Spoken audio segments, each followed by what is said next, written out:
बातें करते हम खेतों की और उसके रखवाली की, बाग बगीचा फल फूलों और फसलों की हरियाली की।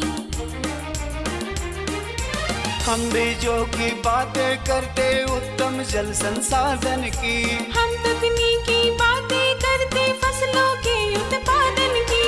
हर किसान का सपना सच हो जीवन सुखद बनाने को, गाँव-गाँव के हर आंगन का प्यारा सा ये दर्शन। कृषि दर्शन, कृषि दर्शन, कृषि दर्शन, कृषि दर्शन, कृषि दर्शन, कृषि दर्शन, कृषि दर्शन, कृषि दर्शन।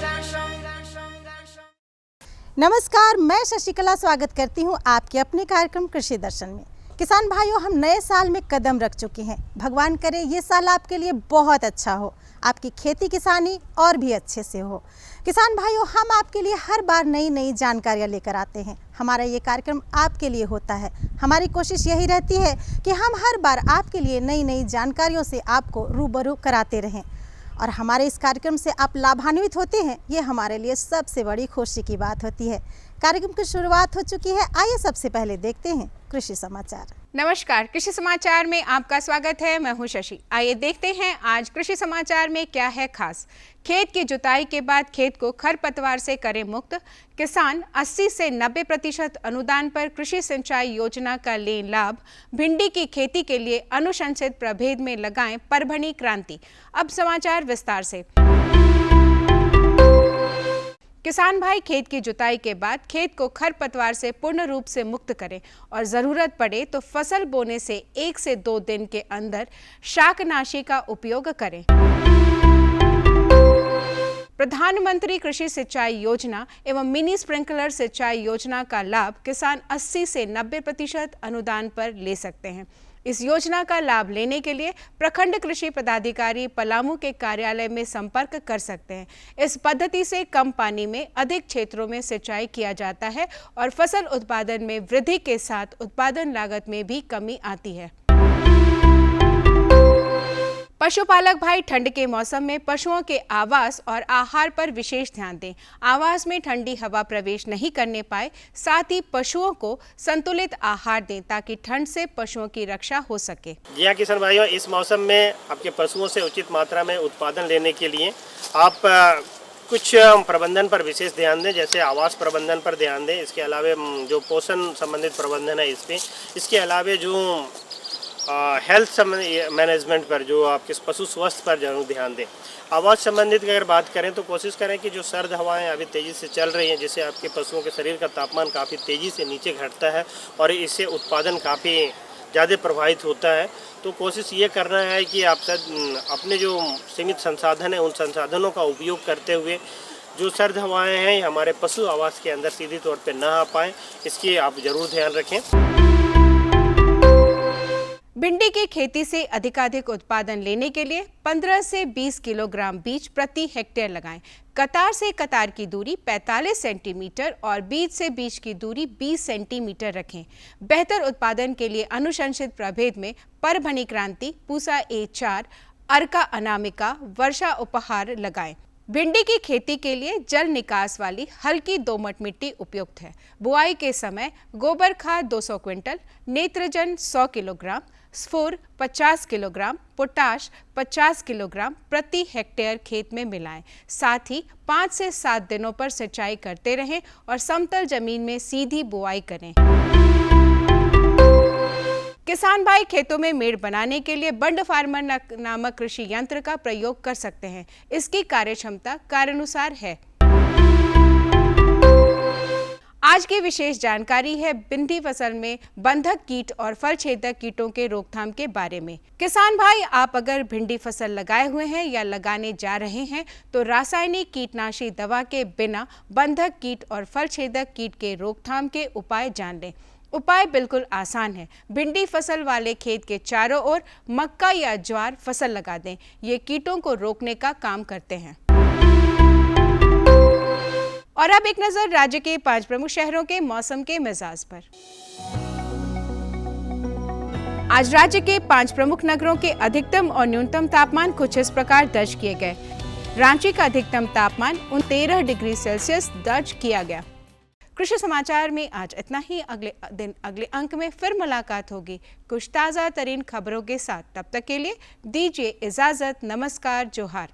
अभी आपने देखा कृषि समाचार, मंडी भाव, साथ ही अगले 24 घंटे के अंदर मौसम के मिजाज को जाना।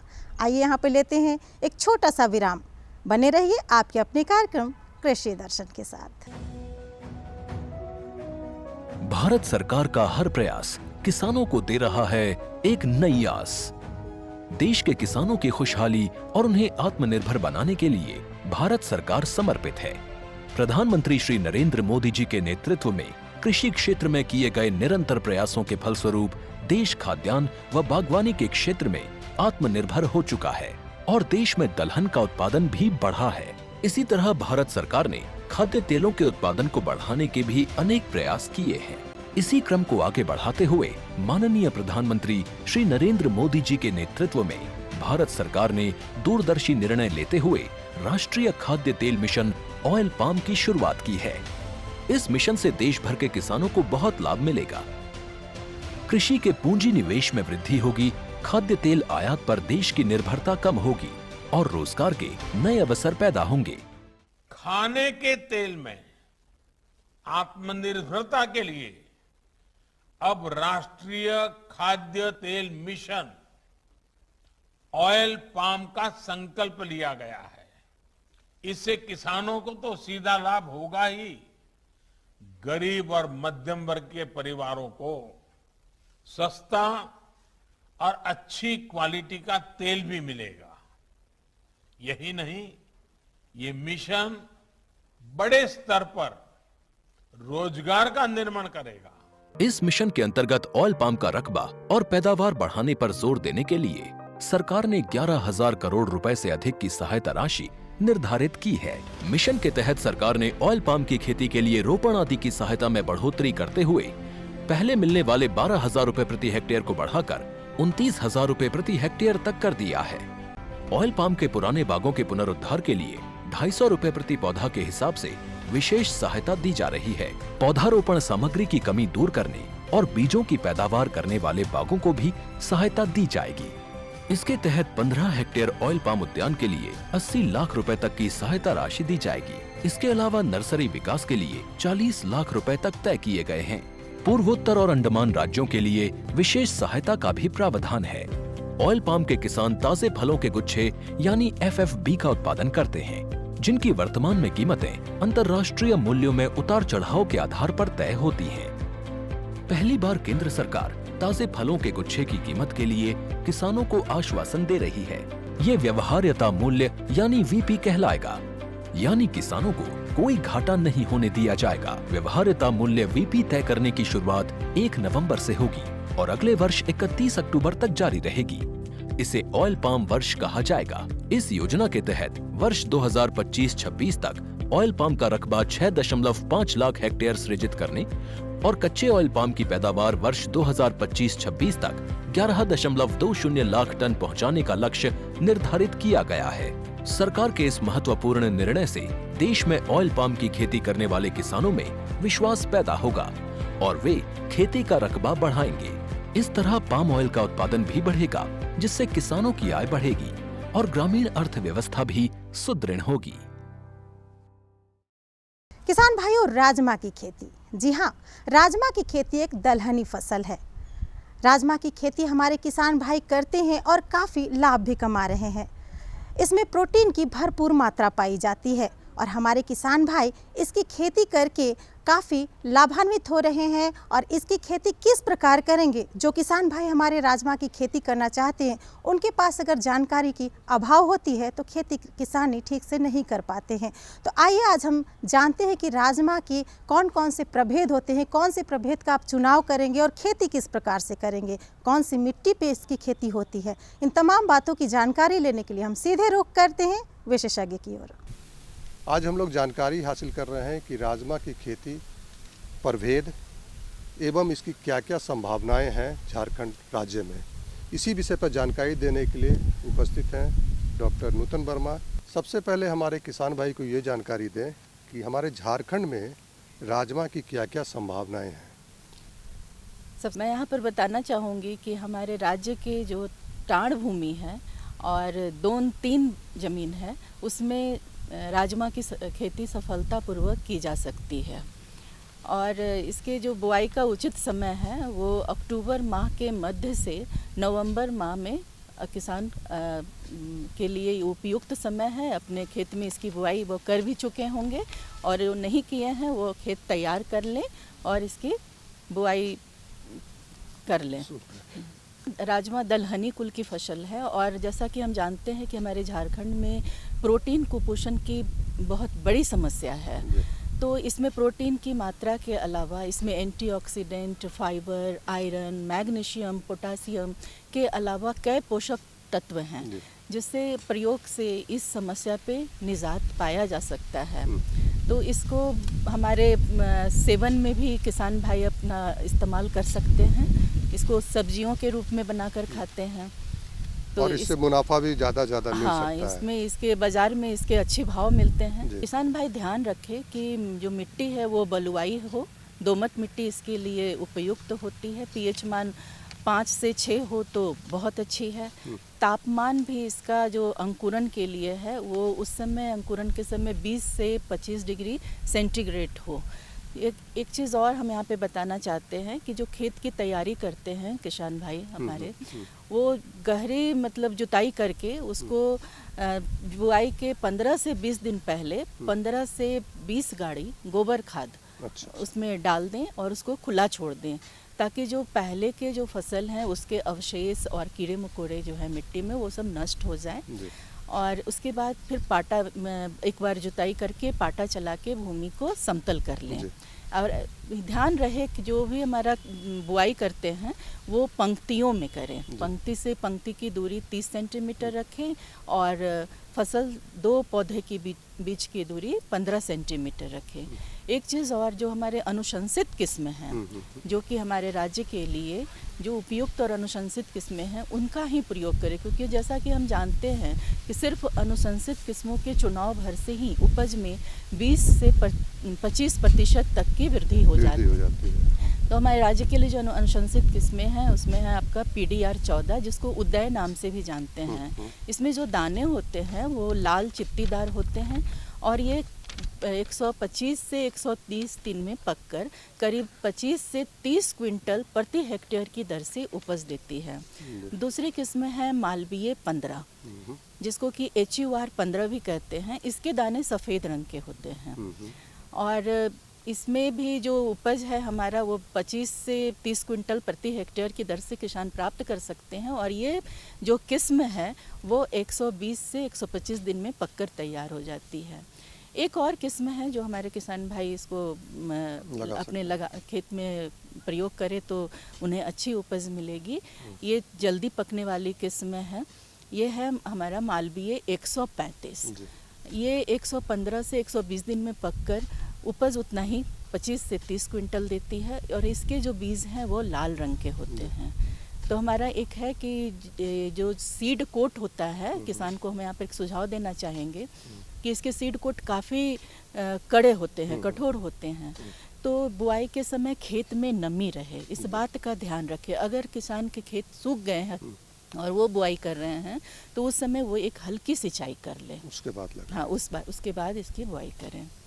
ऐसा करके वो अच्छी उपज पा सकते हैं। ध्यान रखें कि खेत में खरपतवार ना हो, क्योंकि खरपतवार के प्रकोप से उपज पे बहुत ही कमी आ जाती है।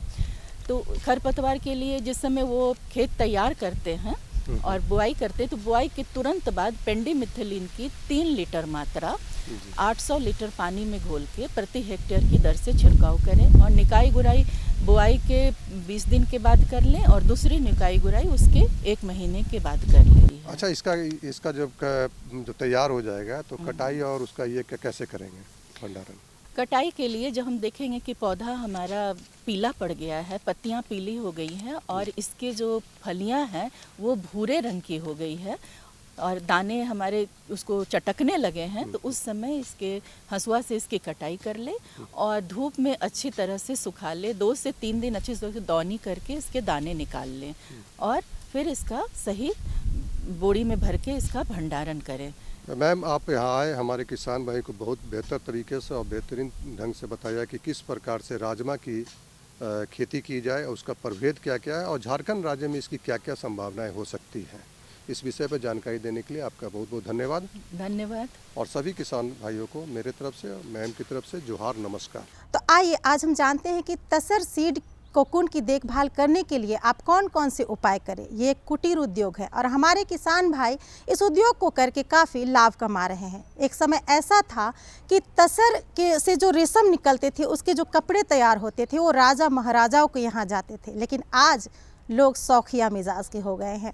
लोग तसर के कपड़े काफ़ी पसंद करने लगे हैं और हमारे किसान इसकी खेती करके काफ़ी लाभ कमा रहे हैं। तो आइए आज हम जानते हैं कि तसर सीड कोकून की देखभाल आप ग्रेनाइज में किस प्रकार करें। जानने के लिए सीधे रुख करते हैं विशेषज्ञ की ओर। किसान भाइयों, आज का हमारा विषय है कि कोकून सीड का जो है उसका भंडारण किस तरह से करें।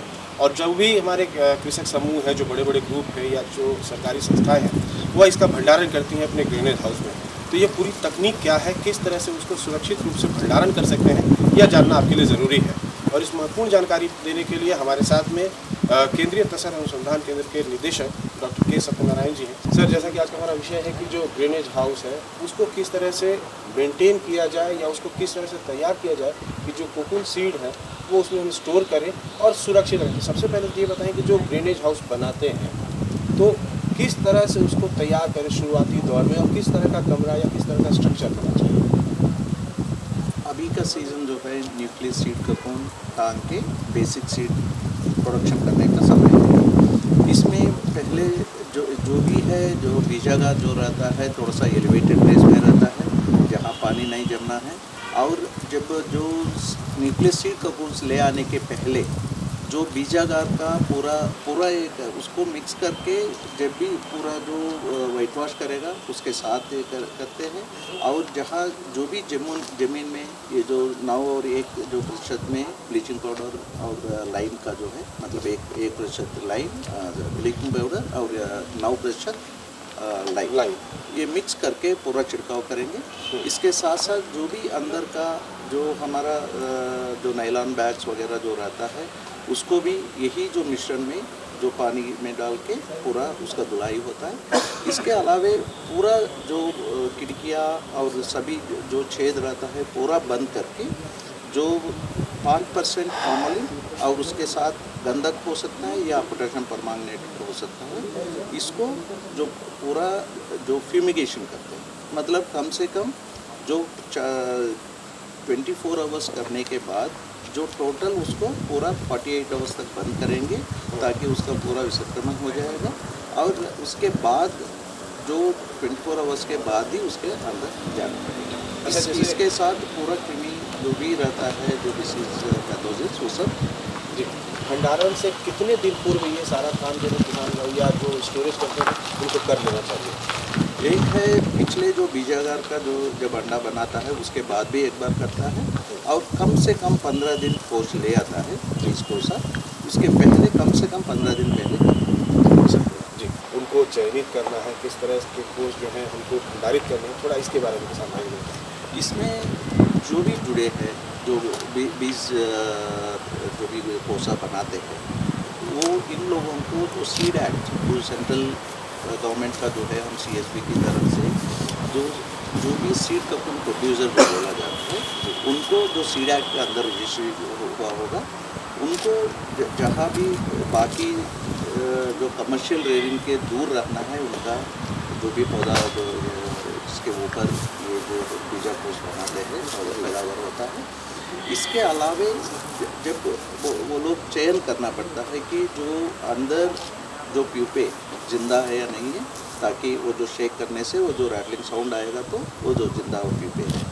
और जो रैट कट वगैरह सभी ये ऐसा जो पूरा कोसा निकालना है, ताकि जो भी मिलता है बीज के लिए वो कोसों का जो हमारा बीजागार में वो सब सप्लाई जो माला बनाता है। माला मतलब एक माला में 100 कोकून का एक माला होता है, और एक जगह में 5 कोसा पूरा जो राउंड में आता है, ताकि एक गुच्छा होता है। और ये जो भी एक बार माला बनने के बाद जो ज़मीन से कम 3 ऊपर रहना है माला, ताकि नीचे साफ सफाई हो, या जो उसका जो भी तापमान और जो ह्यूमिडिटी सही ढंग का उनको मिल सके। और एक माला के बीच में जो है कम से कम आपको ये 1 फुट का 9 इंचेस का दूर रखना है। और जो भी दीवार रहता है, दीवार से कम 2 फीट का जगह छोड़ना है, ताकि बीच में जो भी बीजागार का जो काम चलाते हैं उस समय में वो जो आदमी जो भी है जो साफ़ सफाई के लिए या जो तितली जो एमर्ज हुआ है उसको देख रेख करने के लिए। अच्छा सर, इस पूरे ग्रीन हाउस में जैसे आपने संक्रमण की भी बात करी और उसको प्रॉपर वे में किस तरह से हमको स्टोर करना है इसके बारे में बात करें, लेकिन अगर तापमान की बात करें, तापमान का जो बदलाव है वो अपने हाथ में नहीं है, लेकिन कमरे के अंदर में उसको नियंत्रित किया जा सकता है। ये कितना ज़रूरी है? बहुत ही ज़रूरी है। भले आइडियल जो तापमान जो हम बोलते हैं कि 30 डिग्री के आसपास रहना है, और 70% जो ह्यूमिडिटी है। इसके लिए हम जो पहली चीज़ जो है कि नीचे इस समय में, मतलब जो जनवरी के बाद हमारा तितली बाहर निकलेगा जो मानसून के पहले, जब बरसात आता है उसी समय में तितली भी बाहर निकलता है। उस समय तक बहुत जो ह्यूमिडिटी का बहुत कम रहता है, तो उसको जो सही ढंग से, मतलब जो खिड़की जो भी रहता है कसकस मैट लगाना, और उसको या जो पूरा जो हम जो गन्नी बैग से ढकेल के उसको जो स्प्रे करना पानी, और नीचे भी जो सैंड लगा के। इसमें एरेशन होना चाहिए, वेंटिलेशन होना चाहिए, पूरी तरह से पैक? नहीं, एरेशन बहुत ज़रूरी है। जो बस जब बहुत ज़्यादा टेम्परेचर होता है उस समय में हम ये जो ह्यूमिडिटी बढ़ाने का काम करते हैं, नहीं तो ओपन क्रॉस वेंटिलेशन रहता है।